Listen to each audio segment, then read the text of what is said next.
জীবনে কারো জন্য যতই করুন সে ভুলে যাবে, তার একটা কথা না মেনে দেখুন ঠিক মনে রাখবে। এটাই নীতি, তাই এটা মেনে নিন।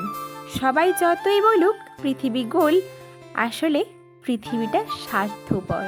তাই কারো জন্য কখনো কিছু করে তার প্রতিদানে কিছু পাবে সে আশা কিন্তু কখনোই করো না। তাই বন্ধুরা, এমন করে হাসো যেন কখনো কাঁদোইনি, এমন করে যুদ্ধ করো যেন মনে হয় তুমি কখনো হার মানোনি, আর এমন করে ভালোবাসো যেন মনে হয় তুমি কখনো দুঃখই পাওনি, আর এমন করে বাঁচো যেন তোমার জীবনে আগামীকাল বলে কিছুই নেই। নমস্কার আমার প্রিয় বন্ধুরা, কি অবস্থা, কেমন আছো তোমরা সবাই? আশা করছি যে যেখানেই আছো সকলে ভালো আছো এবং সুস্থ আছো।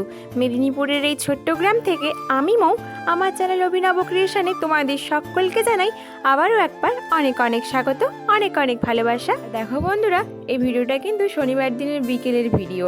তো বিকেলে যে সকল কাজকর্ম করছিলাম সেইগুলি তোমাদের সঙ্গে কিছু কিছু শেয়ার করলাম।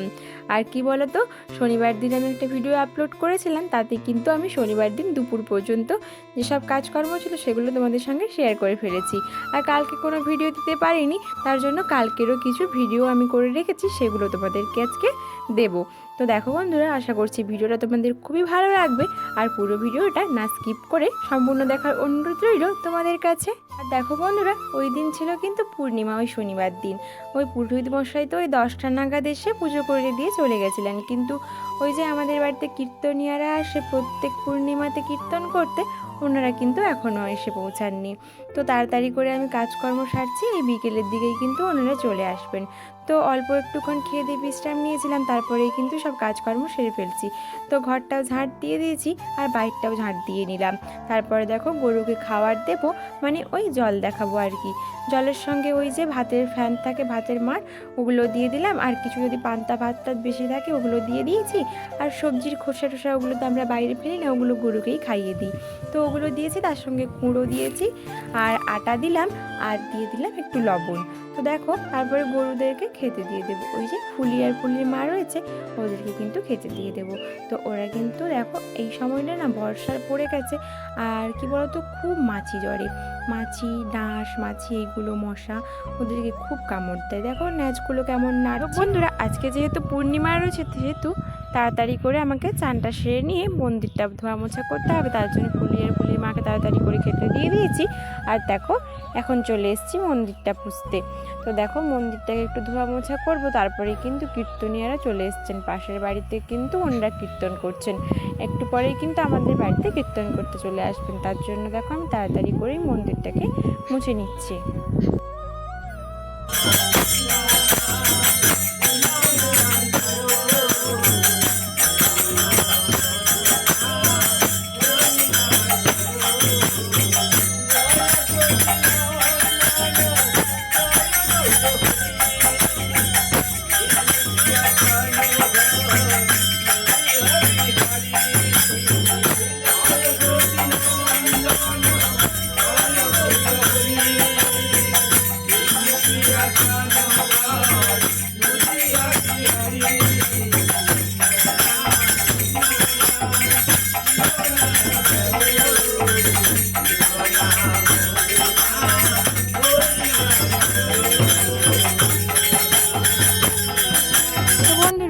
দেখতেই পেলে যে কীর্তনিয়ারা এসেছিলেন, তো ওনারা এসে কিন্তু কীর্তন করেছেন, আর আমি একটু কিন্তু ছাতু শরবত করে দিলাম ওদেরকে। তো গরমের মধ্যে ওনারা বুঝতেই পারো যে কত কষ্ট হয়, ওনারা অনেক ঘর গ্রামের কিন্তু এইভাবে কীর্তন করে করে বেড়ান। সকাল থেকে কিন্তু ভোর থেকে ওনারা শুরু করেন আর একেবারে কিন্তু রাত্রি পর্যন্ত করতে থাকেন কীর্তন। তো ওনাদের কতটা কষ্ট হয়, তো দুপুরে একটুখানি বিশ্রাম কিন্তু নেন, তবুও ওনাদের কতটা কষ্ট হয় তোমরা তো বুঝতেই পারো। তো দেখো তাদের মানে ছাতু শরবত করে দিয়ে দিলাম। তারপরে দেখো এই যে বিকেলের আরও কিন্তু কিছু কাজকর্ম বাকি রয়েছে, আমি ওই মন্দির ধোবো বলেই কিন্তু চানটা সেরে নিয়েছিলাম।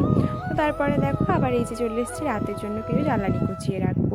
তো রাত না শুধু তো মানে থাকলে কিন্তু অনেক মানে সময় কাজে লেগে যায়, তার জন্য দেখো আমি একটু জ্বালানি কুচিয়ে রাখছি। তারপরে ভাবছি গোবরগুলো রয়েছে ওগুলো দেবো কিনা। তো কি বলো তো, আমাদের এখানে যে ওই সময় তোমাদেরকে দেখিয়েছিলাম না একদিন যে পাখি বাসা করছে, তো ওই পাখিগুলো না আমাদের যত উঠে থাকে কাঁচা কাঁচা থাকলে কিন্তু ওগুলোকে মানে ঠুকরে ঠুকরে নষ্ট করে দেয়। তো বুঝতে পারছি না কি করে ওগুলোকে বাঁচাবো, মানে ওই পাখিদের হাত থেকে। ওরা ওই পোকামাকড় খাওয়ার লোভে কিন্তু ওই যে গোবরগুলো ঠুকরোতে থাকে, তার জন্য কিন্তু গোবরগুলো নষ্ট হয়ে যায়। তো আর কি করা যাবে, অনেক সময় করে না, আবার অনেক সময় কিন্তু করেও দেয়। তো দেখি এবারে কি করে। আর দেখো বন্ধুরা, তোমাদেরকে না একটা কথা জানাবো। তো আগেও আমি এই কথাটা তোমাদেরকে বলেছি, কিন্তু কেউ কোনো রিপ্লাই করোনি, জানি না কেন করছো না। তো দেখো, আমি যেই অ্যাপটা দিয়ে এডিট করি, তো ভিএন অ্যাপটা দিয়ে, আর এই অ্যাপটা দিয়ে আমি এডিট করা শিখেছি, এটাই দিয়ে আমি ভালো পারি আর কি। তার জন্য মানে যতটুকু পারি এই অ্যাপটা দিয়েই পারি। তো এইটার সম্বন্ধে আমার একটু তবু ধারণা রয়েছে, আর কোনো অ্যাপ সম্বন্ধে তো আমার তেমন ধারণা নেই। আর এডিটের কাজে আমি কিন্তু বেশি সময় দিতে পারি না, তো যেইটুকু পারি, তো তাও যদি না হয় বলো, তবু কেমন বলতো লাগে, মনটা খারাপ হয়ে যায়। এই যে মানে এডিট করছি, কোনোটাতে সাউন্ড মানে অরিজিনাল সাউন্ড চলে আসছে, কোনোটাতে আপনি তার মানে স্লো হয়ে যাচ্ছে, কোনোটা টানা হয়ে যাচ্ছে, এই হচ্ছে। মানে বুঝতে পারছি না যে কেন হচ্ছে। ভলিউম অফ করছি তাও তার পুরনো সাউন্ড চলে আসছে, মানে অরিজিনাল যে সাউন্ডগুলো থাকে মানে সেগুলো চলে আসছে। কি করে আসছে আমি বুঝতে পারছি না। মানে আমি সেট আপডেট দিলাম, তারপর এটা আনইনস্টল করে ভিএন অ্যাপটা আনইনস্টল করে ইনস্টল করলাম, তাও না খুব সমস্যা হচ্ছে। মানে আমি তো একেই খুব কম টাইম দিই এডিটের পিছনে, তারপরেও যদি এই সমস্যা হয়, আমি যে কি করব বুঝতে পারছি না। তো কি বলো তো, একটা জিনিস সুন্দর করে সাজিয়ে গুছিয়ে পরিবেশন করলাম, তার মাঝখানে যদি এই সমস্যা হয়ে যায়, তাহলে কি বলো তো, নিজেরই খারাপ লাগে। আর মানে এটা আমি কী করে আপলোড দেব, এটাও মনে হয়। তো এর জন্য এর পেছনে না অনেকটা টাইম চলে যায়, জানো তো। যেটা আমার আধ ঘন্টায় হওয়ার কথা হয়, সেখানে 1 ঘন্টা হয়। আর এমন কোনো জায়গায় এই সাউন্ডটা চলে আসে, সেই জায়গাগুলো কেটে আমি বাদ দিতেও মানে আমার খুবই কষ্ট লাগে। হয়তো এমন সময় মানে এমন মানে ভয়েস চলে আসে একটা জায়গায়, তো বুঝতেই পারো বাড়িতে বিভিন্ন মানুষ বিভিন্ন রকম কথা বলে, তো সেই কথাগুলো নিশ্চয়ই আমি অফ করেই রাখি অরিজিনাল সাউন্ডগুলো, তো সেগুলো চলে আসে, তখন সে জায়গাটাকে আমি কেটে বাদ দিয়ে দিই। যাই হোক বন্ধুরা, তোমাদেরকে অনেকগুলো সমস্যার কথা বললাম। তো দেখো, এই সমস্যাগুলো না বারবার হতেই থাকছে। তো কেউ যদি জানো আমাকে একটু প্লিজ বলো তো, তাহলে কিন্তু আমার খুব উপকার হয়, আর আমি খুব উপকৃত হব গো। তো দেখো বন্ধুরা, আমি গোবরগুলো কিন্তু ঘুঁটে দিয়ে দিয়েছি। তারপরে দেখো, এই যে মুখ হাতটা আর একবার ধুয়ে নিলাম সাবান দিয়ে। তারপর দেখো, এই যে এসছি আজকে বিকেলে, এই যে মাথা চিরুনি করতে, চুল চিরুনি করব, একটু মাথাতে তেল নিয়ে নিলাম। তারপরে দেখো চুলগুলোতে জট ধরে গেছে, একটু ভালো করে কিন্তু আঁচড়ে নিলাম। তো সারাদিন তো তেমন করে আর সময় হয় না চুল আঁচড়াতে, ওই মাঝে মাঝে একটু চান করার পরে কিন্তু চুলটাতে চিরুনি করি, নাহলে কোনো সময় কিন্তু সময়ই হয় না, একেবারে চুল মানে ওই বিকেলের দিকেই চুল চিরুনি দিই। তো দেখো, এখন চুল চিরুনি দিতে বসেছি। তো একটু আলতাও পরবো আজকে রয়েছে তো পূর্ণিমা। তো তার জন্য আমাদের এখানে গ্রামের গৃহবধূরা সবাই কিন্তু পূর্ণিমাতে একটু আলতা পরতে মানে পরে। তো এখন তো ওইসব চল উঠেই যাচ্ছে বেশিরভাগই, গ্রাম হোক কিংবা শহর। তো যতটুকু মানা যায় সেইটুকু আর কি। বন্ধুরা, তোমরা হয়তো লক্ষ্য করলে বুঝতে পারবে কিনা জানি না, এই যে আলতাটা না জল ফেটে গেছে।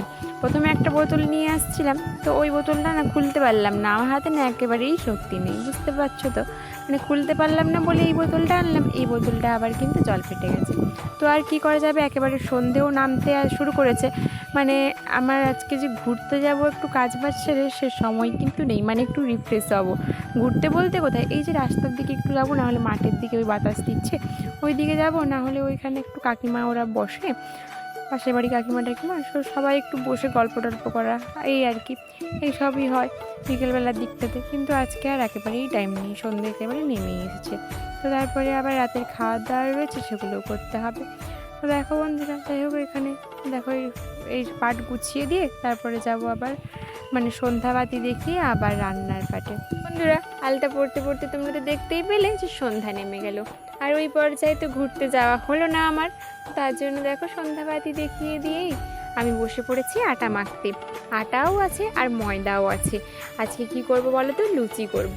তো ভাই বললো যে আজকে লুচি খেতে ইচ্ছে করছে, তার জন্য একটু লুচি করব। আর পূর্ণিমাও রয়েছে, আজকে ভাতটা তো খাবো না আমরা, তো তার জন্য একটু বড়মশাই গিয়ে ময়দা আনলো, আর বাড়িতে কিন্তু আটার প্যাকেট থাকে, ওই রেশন থেকে পাওয়া যায়।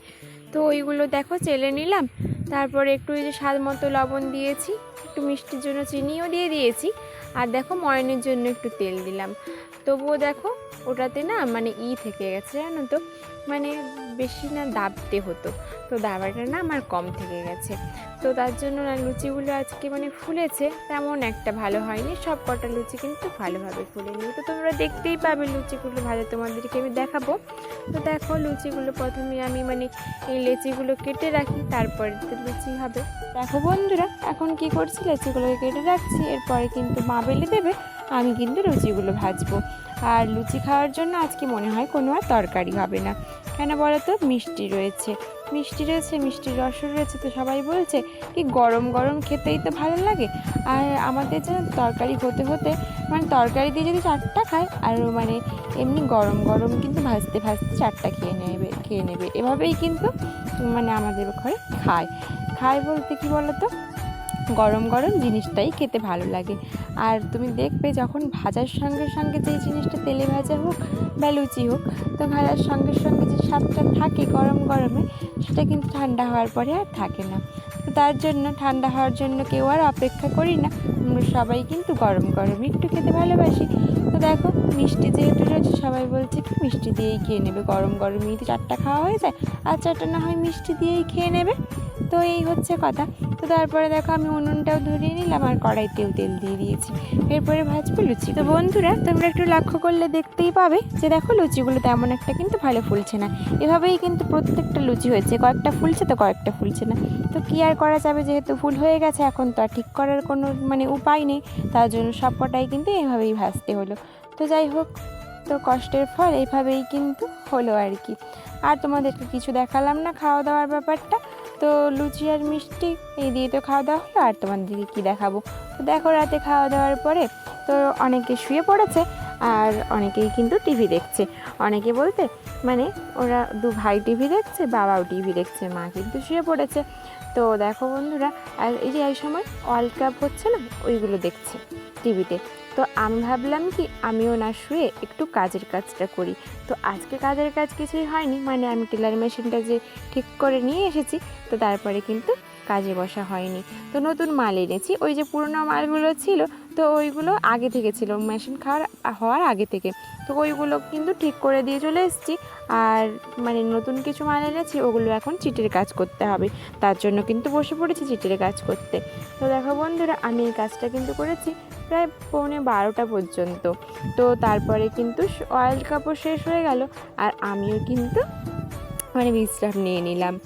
দেখো বন্ধুরা তোমাদেরকে একটু কাজগুলো দেখিয়ে দিই, তোমরা অনেকেই বলেছিলে আমার কাজগুলো দেখবে, তো কিভাবে আমি দেখাবো বুঝতে পারছি না, এই প্রথম তো তোমাদেরকে মানে এগুলো শেয়ার করছি।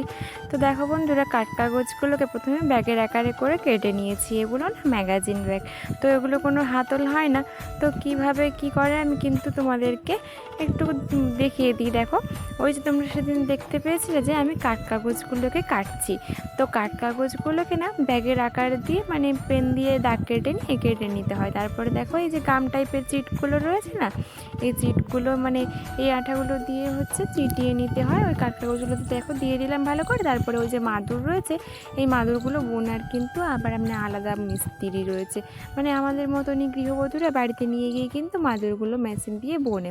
তো দেখো ওই মাদুরে কিন্তু মানে আঠা দিয়ে আটিয়ে দিলাম তো ওই কাগজগুলোকে। তারপরে দেখো আবার ভালো করে কিন্তু ওর মতো সাজ করে কেটে নিতে হবে, মানে যেরকম মানে ব্যাগের আকার রয়েছে ওইভাবেই কিন্তু দেখো মাদুরগুলোকে ভালো করে ওর সমান করে কেটে নিতে হবে। তারপরে ওই গামছি চেটানোর পরে একটু মানে শুকনো হোক না হোক কেটে নেওয়ার পরেই তারপরে আবার দেখো ওই যে ফ্যাব্রিক টাইপের চিটগুলো রয়েছে, ওই চিটগুলো দিয়ে কিন্তু আবার হচ্ছে ওই থানে চেটাতে হবে। তো যে কালারের হবে ওই কালারের থানে কিন্তু চিটিয়ে দিতে হবে। তো দেখো আবার থানে আমি বসিয়ে নিচ্ছি ওই যে মানে ব্যাগের এগুলো ফার্মাগুলো গাছেটগুলো, ওইগুলো কিন্তু বসিয়ে নিচ্ছি। আবার ওইগুলোকে আবার সাইজ করে কাটতে হবে। তারপরে কিন্তু সেলাইয়ের কাজ রয়েছে, আবার সেলাইয়ে কিন্তু অনেক ভালো কাটিং রয়েছে, সেগুলো তোমাদেরকে কীভাবে আমি শেয়ার করবো বুঝতে পারছি না, কারণ কেউ যদি না ক্যামেরা ধরার লোক থাকে না, তাহলে কিন্তু এই কাজগুলো মানে বিশেষ করে মেশিনে বসার কাজগুলো দেখানো একটু টাফ হয়ে যায়। তো এইভাবেই কিন্তু আমি প্রায় পৌনে 12টা পর্যন্ত কাজ করেছি। ওয়ার্ল্ড কাপ শেষ হয়ে যাওয়ার পরেও একটুখানি কাজ করেছিলাম 10 মিনিট মতো, তারপরে কিন্তু বিশ্রাম নিয়ে নিয়েছিলাম। এবার দেখো থানের ওপরে ওই যে ফ্যাব্রিক দিয়ে চিটিয়ে তারপরে কিন্তু আবার সুন্দর করে কাটতে হয়। তো গুছিয়ে গাছিয়ে রেখে দেবো এখন। তারপরে কিন্তু এগুলো আবার মেশিন সেলাই হবে, তারপরে কিন্তু ব্যাগ তৈরি হবে, আবার হাত সেলাই দিতে হবে, তারপরেই ব্যাগ তৈরি হয়। তো অনেক খাটনি রয়েছে, একদিন সময় করে তোমাদেরকে দেখাবো কোন। তো দেখো বন্ধুরা, তোমাদেরকে বলেছিলাম যে আমি পরের দিনের ভিডিওটা অ্যাড করবো এর সঙ্গে, কিন্তু এড করার পরে দেখি যে অনেক বড়ই ভিডিও হয়ে গেছে, আর কিন্তু এর সঙ্গে কোনো ভিডিও অ্যাড করলাম না। এখানেও আমার ভিডিওটা শেষ করলাম। দেখা হচ্ছে পরের কোনো ভিডিওতে। তখন তোমরা ভালো থাকো, সুস্থ থাকো, আর সবাইকে ভালো রাখো।